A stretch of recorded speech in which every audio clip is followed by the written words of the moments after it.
Chinnaswamy stadium ಅಲ್ಲಿ ಆಡೋಕೆ supervision ಹೆಂಗಿರುತ್ತೆ ನಾವು ಅವರಿಗೆ ಕೆಲವು ಏನು ಜಸ್ಟಿಸ್ ಕುನ್ನಾ ಅವರು ಕೊಟ್ಟಿರುವಂಥ ರಿಪೋರ್ಟ್ಸ್ನ ಆಧಾರದ ಮೇಲೆ ನಾವು ಅವರಿಗೆ ಕೆಲವು ಸೂಚನೆಗಳನ್ನು ಕೊಟ್ಟಿದ್ದೇವೆ. ಮಹೇಶ್ವರ ರಾವ್ ಅಂತೇಳಿ ನಮ್ಮ BBMP ಕಮಿಷನರ್, ಚೀಫ್ ಕಮಿಷನರ್ ಏನಿದ್ದಾರೆ GBAದು, ಅವರ ಅಧ್ಯಕ್ಷತೆಯಲ್ಲಿ ಒಂದು ಕಮಿಟಿ ಮಾಡಿ ನಾವು ಅವರಿಗೂ ಮತ್ತು ನಮ್ಮ KCN ಅವ್ರಿಗೂ ಸಂಪರ್ಕ ಮಾಡಿ ಅವರು ಚರ್ಚೆ ಮಾಡ್ಕೊಂಡಿದ್ದಾರೆ. ಆ ಕಂಡೀಷನ್ ಫುಲ್ಫಿಲ್ ಮಾಡಬೇಕು, ನಂತರ ನೀವು ಮ್ಯಾಚಿಗೆ ಅಲೋ ಮಾಡ್ತೀವಿ ಅಂತ ಹೇಳಿತ್ತು. ಅದನ್ನು ಮಾಡ್ತಾಯಿದ್ದಾರೆ. ಮೋಸ್ಟ್ಲಿ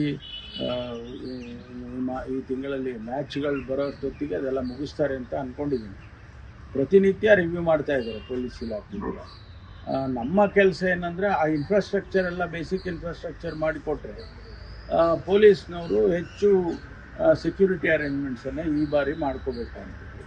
ಅದಕ್ಕೀಗಾಗಲೇ ಚರ್ಚೆ ಮಾಡಿದ್ದೇವೆ. ಸಾಕಷ್ಟು ಪೊಲೀಸನ್ನು ಹಾಕಿ ಯಾವುದೇ ರೀತಿಯಲ್ಲಿ ಮ್ಯಾಚ್ಗಳಾಗುವಾಗ ತೊಂದರೆ ಆಗಬಾರ್ದು ಅಂತೇಳಿ ಅದನ್ನು ಮಾಡ್ತೀವಿ. ಇಲ್ಲ, ಈಗಾಗಲೇ ಸುಮಾರು ಜನ ನಿನ್ನೆ 2 ಫ್ಲೈಟ್ನಲ್ಲಿ ವಾಪಸ್ ಬಂದಿದ್ದಾರೆ. ಕೇಂದ್ರ ಸರ್ಕಾರಕ್ಕೆ ಮುಖ್ಯಮಂತ್ರಿಗಳು, ಮುಖ್ಯ ಕಾರ್ಯದರ್ಶಿಗಳು ಪತ್ರ ಬರೆದಿದ್ದಾರೆ. ಅಲ್ಲಿಯೂ ಕೂಡ ಅವರು ಅರೇಂಜ್ ಮಾಡಿ ಭಾಳಷ್ಟು ಜನನ ವಾಪಸ್ ಕರ್ಕೊಂಡು ಬರೋದಕ್ಕೆ ಎಲ್ಲ ಪ್ರಯತ್ನಗಳು ನಡೀತಾ ಇವೆ. ಕೇಂದ್ರ ಸರ್ಕಾರದಿಂದನೂ ನಡೀತಾ ಇದೆ.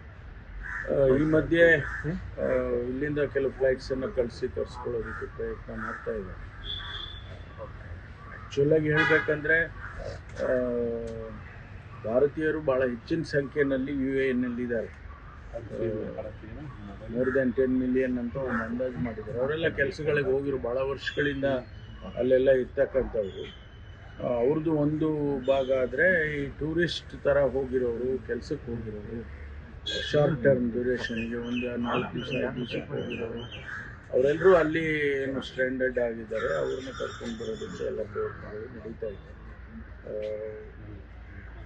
ಅದಕ್ಕೆ ಮಿಗಿಲಾಗಿ ಅಲ್ಲಿ ನಮ್ಮ ರಾಯಭಾರಿ ಕಚೇರಿಗಳು ಕಾಂಟ್ಯಾಕ್ಟ್ ಮಾಡಿ ಅವರು ಎಲ್ಲೆಲ್ಲಿದ್ದಾರೆ, ಕನ್ನಡಿಗರಾಗ್ಬೋದು ಅಥವಾ ಭಾರತೀಯರು, ಅವ್ರನ್ನ ಹೆಚ್ಚು ಸುರಕ್ಷಿತವಾಗಿ ಇಡೋದಕ್ಕೆ ಪ್ರಯತ್ನ ಮಾಡ್ತಾ ಇದ್ದೀವಿ. ಸರ್ಕಲ್ ಆಗಿರ್ಬೋದು, ರಾಜ್ಯದಲ್ಲೂ ಕೂಡ ಒಂದಿಷ್ಟು ಹೋರಾಟ ನಡೀತು, ಪ್ರತಿಭಟನೆ. ಬಜರಂಗ ದಳದಿಂದ ಒಂದು ದೂರನ್ನ DG ರವರಿಗೆ ಕಮಿಷನರ್ ನೀಡಲಾಗಿರುವಂಥದ್ದು ಏನಂದ್ರೆ, ಹುತಾತ್ಮರಾದಾಗ, ಸೈನಿಕರು ಹುತಾತ್ಮರಾದಾಗ ಯಾರು ಬೀದಿ ಬರಲ್ಲ. ಯಾವುದೋ ದೇಶದಲ್ಲಿ ಯಾವುದೋ ಒಬ್ಬ ನಾಯಕ ಹುತಾತ್ಮ ಆಗ್ತಾನೆ ಅಂದಾಗ ಅವ್ರ ವಿರುದ್ಧ ಪ್ರಕರಣ ದಾಖಲಾಗಲ್ಲ. ಅಶೋಕ್ ನಗರ ಇನ್ಸ್ಪೆಕ್ಟರ್ನ ಪ್ರಶ್ನೆ ಮಾಡಿದ್ರೆ ಅವರು ಉಲ್ಟಾ ಮಾತಾಡ್ತಾರೆ ಅಂತ ಒಂದು. ನಮಗೆ ಒಂದು ವರ್ಗದ ಮೈನಾರಿಟಿ ಜನ ಅವರು ಕೊಮಿನಿಯನ್ನು ಅವ್ರ ಗುರುಗಳು ಅಂತೇಳಿ ಒಪ್ಕೊಂಡಿದ್ರು. ಅವರು ತೀರ್ಕೊಂಡಾಗ ಸ್ವಾಭಾವಿಕವಾಗಿ ಅವರಿಗೆ ನೋವಾಗಿರ್ಬೋದು, ಅದನ್ನು ಎಕ್ಸ್ಪ್ರೆಸ್ ಮಾಡಿದ್ದಾರೆ. ಆದರೆ ನಮ್ಮ ದೇಶದ ಕಾನೂನಿನ ಒಳಗಡೆ ಆಗಬೇಕಲ್ಲ, ಅದಕ್ಕೆ ಅವರು ಪ್ರೊಸೆಷನ್ ಮಾಡೋದಕ್ಕೆ ಪರ್ಮಿಷನ್ ಕೇಳಿರಲಿಲ್ಲ, ನಾವು ಕೊಟ್ಟಿರಲಿಲ್ಲ. ಆದರೂ ಮಾಡಿದ್ದಾರೆ ಅಂತೇಳಿ ಅವ್ರ ಮೇಲೆ ಈಗಾಗಲೇ ಕೇಸಸ್ಸನ್ನು ರಿಜಿಸ್ಟರ್ ಮಾಡೋದಕ್ಕೆ ಕ್ರಮ ತಗೊಂಡಿದ್ದಾರೆ ಪೊಲೀಸ್ನವರು. ಮುಂದಿನ ದಿನಗಳಲ್ಲಿ ಅವರಿಗೆ ನಾವು ಯಾವುದೇ ರೀತಿಯಲ್ಲಿ ಪ್ರೊಸೆಷನ್ ಮಾಡೋದಕ್ಕೆ ಅದಕ್ಕೆಲ್ಲ ಕೊಡೋದಿಲ್ಲ. ಯಾಕೆಂದರೆ ಈಗಾಗಲೇ ಕೋರ್ಟಲ್ಲೇ ಆದೇಶ ಮಾಡಿದ್ದಾರೆ, ಯಾವುದೂ ಪ್ರೊಸೆಷನ್ಗೆ ನೀವು ಪರ್ಮಿಷನ್ ಕೊಡಬಾರ್ದು ಅಂತೇಳಿ ಮಾಡಿದ್ದಾರೆ. ಬೇಕಾದರೆ ನೀವು ಅಲ್ಲಿ ಫ್ರೀಡಮ್ ಪಾರ್ಕಲ್ಲಿ ಮಾಡ್ಕೊಳ್ಳಿ ಅಂತ ಹೇಳಿದ್ದಾರೆ. ನಾವು ಅದನ್ನು ಭಾಳ ಕಟ್ಟುನಿಟ್ಟಾಗಿ ಪಾಲಿಸ್ತಾ ಇದ್ದೀವಿ.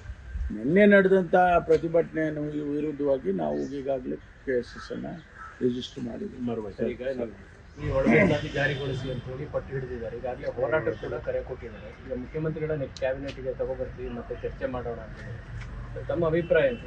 ಇಲ್ಲ, ಕ್ಯಾಬಿನೆಟ್ಗೆ ಚರ್ಚೆ ಆಗುತ್ತೆ. ಕ್ಯಾಬಿನೆಟ್ ಏನು ತೀರ್ಮಾನ ತಗೊಳ್ತಾರೆ ಅದನ್ನು ಕಾದು ನೋಡೋಣ. ಸರ್, ಪ್ರತಿ ಬಾರಿ ಅಧಿವೇಶನ ಕರೆಯೋಕ್ಕೂ ಮೊದಲು ಸರ್ಕಾರದ ನಾಯಕರಿಂದ ಒಗ್ಗಟ್ಟಿನ ಮಂತ್ರ ನಡೀತಾ ಇರೋಂಥದ್ದು. ಒಂದೆರಡು ಎಕ್ಸಾಂಪಲ್ ಅಂದರೆ, ಒಂದು ಅಧಿವೇಶನಕ್ಕೆ ಬಂದು ಬ್ರೇಕ್ಫಾಸ್ಟ್ ಮೀಟಿಂಗ್ ಆಯಿತು. ಈ ಸರಿ CM ರವರ ಖಾತೆಯಿಂದ ನಾನು DK ರವರು ಹಾಲು ಜೇನು ಇದ್ದಂಗಿದ್ದೀವಿ ಅಂತ. ಅಧಿವೇಶನದಲ್ಲಿ ವಿಪಕ್ಷಗಳಿಂದ ತಪ್ಪಿಸ್ಕೊಳ್ಳೋಕ್ಕೆ ಈ ರೀತಿ ಮಾಡ್ತಿದ್ದಾರಾ ಅನ್ನೋದು ಪ್ರಶ್ನೆ ಸರ್. ಇದೆಲ್ಲ ನಡೀತಾ ಇರುತ್ತೆ, ಇದೇನು ಹೊಸದೇನಲ್ಲ. ಪ್ರಜಾಪ್ರಭುತ್ವ ವ್ಯವಸ್ಥೆಯಲ್ಲಿ 52ರಿಂದ ಚುನಾವಣೆ ಪ್ರಾರಂಭ ಆದಾಗಿಂದ ಮುಖ್ಯಮಂತ್ರಿಗಳು ಊಟ ಕೊಡ್ತಾರೆ, ತಿಂಡಿ ಕರೀತಾರೆ, ಅಥವಾ ಈ ರೀತಿ ಬೆಳವಣಿಗೆಗಳು ನಡೀತಾನೆ ಇದೆ. ಹೊಸದೇನಾದರೂ ಇದ್ದರೆ ಹೇಳ್ಬೋದು, ಬೇರೆ ಬೇರೆ ಶೇಪು ತಗೊಳ್ಳುತ್ತೆ ಅಷ್ಟೇ. ಕೆಲವರು ಡಿನ್ನರ್ ಕರೀತಾರೆ, ಕೆಲವರು ಲಂಚ್ ಕರೀತಾರೆ, ಅದೆಲ್ಲ ನಡೀತಾ ಇರ್ತದೆ. ಅಧ್ಯಕ್ಷರು ಲಂಚ್ ಕರೆದಿರ ಅದು ಭಾಳ ಒಳ್ಳೆ ಬೆಳವಣಿಗೆ ಅಲ್ಲ, ಎಲ್ಲ ಒಂದು ಸಂಯಮದಿಂದ ಎಲ್ಲರೂ ಕೂಡ ಇರೋದಕ್ಕೆ ಒಂದು ದಾರಿ. ಕೆಪಿಸಿ ಅಧ್ಯಕ್ಷರೇ 10ನೇ ತಾರೀಕು ಒಂದು ಡಿನ್ನರ್ ಮೀಟಿಂಗ್ ಕರೆದಿದ್ದಾರೆ. ಅವರು 6 ವರ್ಷ ಪೂರ್ಣ ಆಗ್ತಾ ಇದೆ ಮಾರ್ಚ್ 10ಕ್ಕೆ. ಇದೇನು KPCC ಬಿಡಿ ಮುನ್ಸೂಚನೆನಾ ಅಥವಾ ಏನು ಸರ್? ಅಲ್ಲಲ್ಲ, ಅವರು ಈಗ 6 ವರ್ಷ KPCC ನಡೆಸೋದು ಸುಲಭ ಅಲ್ಲ. ನಾನು ಕೂಡ ಆ ಸ್ಥಾನದಲ್ಲಿ ಇದ್ದವನೇ. ಆದರೆ ಅಷ್ಟು ಸುದೀರ್ಘವಾಗಿ ಅವರು ನಡೆಸಿದ್ದಾರೆ. ಅದಕ್ಕೆ ಒಂದು ಸಂತೋಷದಿಂದ ನಾವು ನೋಡಪ್ಪ ನೀವೆಲ್ಲ ಸಹಕಾರ ಮಾಡಿದ್ರಿ, ಅದಕ್ಕಾಗಿ ನಾನು ನಡೆಸೋಕ್ಕಾಯ್ತು ಅಂತೇಳಿ ಒಂದು ಊಟಕ್ಕೆ ಕರೆಯೋದು ಕೂಡ ನನ್ನ ದೃಷ್ಟಿಯಲ್ಲಿ ಏನು ತಪ್ಪೇನಿಲ್ಲ. ಹೊಸ ನಾಯಕತ್ವ ಬರಬೇಕು ಅದು ನಡೀತಾನೆ ಇರುತ್ತೆ. ನಾವು ಹೇಳದಲ್ಲೇ ಇರಲಿ, ಸಮಯ ಬಂದಾಗ ಅವೆಲ್ಲ ಬದಲಾವಣೆಗಳು ಆಗ್ತಾನೆ ಇರುತ್ತೆ. ಅವ್ರು ಹೇಳಿದ್ದಾರೆ ಸರ್, ಹಳೆ ನೀರು ಹೋಗ್ಲಿ ಹೊಸ ನೀರು ಬರಬೇಕು. ಹೌದು, ಅವ್ರು ಹೇಳಿದ್ರು ಸರಿಯಾಗಿ ಹೇಳಿದ್ದಾರೆ. ಅದರಲ್ಲಿ ಏನು ತಪ್ಪಿಲ್ವಲ್ಲ. ನಾವು ಹೊಸ ನಾಯಕತ್ವಗಳನ್ನ ಬೆಳೆಸಬೇಕು ಅನ್ನೋದು ನಮ್ಮ ಪಕ್ಷದ ಅದು ಒಂದು ಕೂಡ ಉದ್ದೇಶ. ಅದನ್ನು ಮಾಡ್ತಾ ಇರ್ತಾರೆ ಅವಾಗ.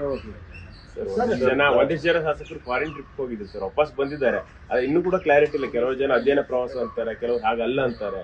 ಆಕ್ಚುಲಿ ಏನಿರ್ಬೋದು ಸರ್ ಪ್ರವಾಸ ಅಂತ ಅವ್ರನ್ನೇ ಕೇಳಬೇಕು.